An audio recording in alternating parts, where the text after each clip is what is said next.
Hi and welcome back to another 5-minute guitar lesson. Today we are going to be learning the names of our guitar strings.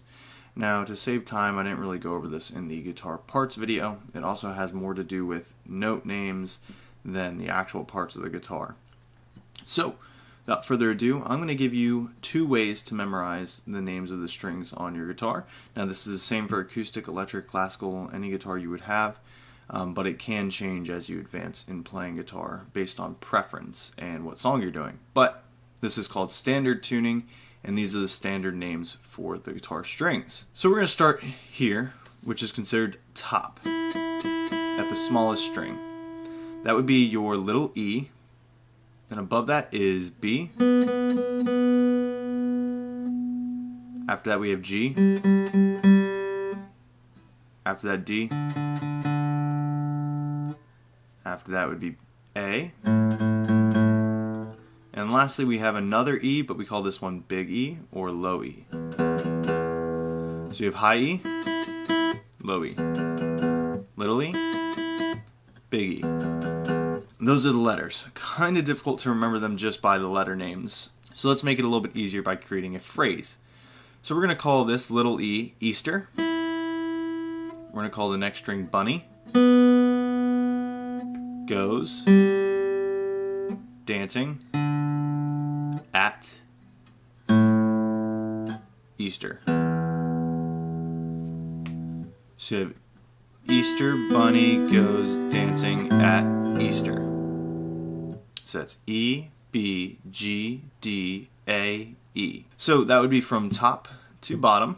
Now if we want to go bottom to top or low to high, we could do this one. Eddie ate donuts.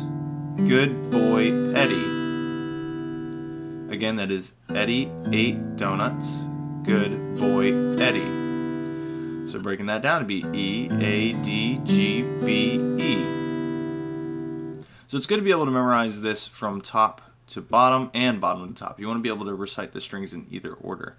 And also you would count up. So it'd be 1, 2, 3, 4, 5, 6, or 6, 5, 4, 3, 2, 1.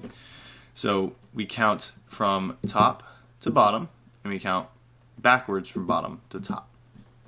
So 6, 5, 4, 3, 2, 1, 1, 2, 3, 4, 5, 6. Alright, quick rundown again. We have Easter Bunny goes dancing at Easter. E, B, G, D, A, E. 1, 2, 3, 4, 5, 6. Now we go the other way. Eddie ate donuts. Good boy, Eddie. E, A, D, G, B, E. 6, 5, 4, 3, 2, 1. Alright guys, I hope this video has been helpful. If you liked it, please give it a thumbs up. If you didn't like it, you can give it a thumbs down. Comment in the comment section down below why you didn't like it. Maybe I can make my videos better for you in the future. Please don't forget to subscribe if you'd like to see more videos like this and get notified when they come out if you click the little bell icon. Now, if you'd like more material on learning guitar, you can visit my website, headlessmusic.com. You can get my first book that was released about a month ago. And yeah, I'll see you guys in the next one.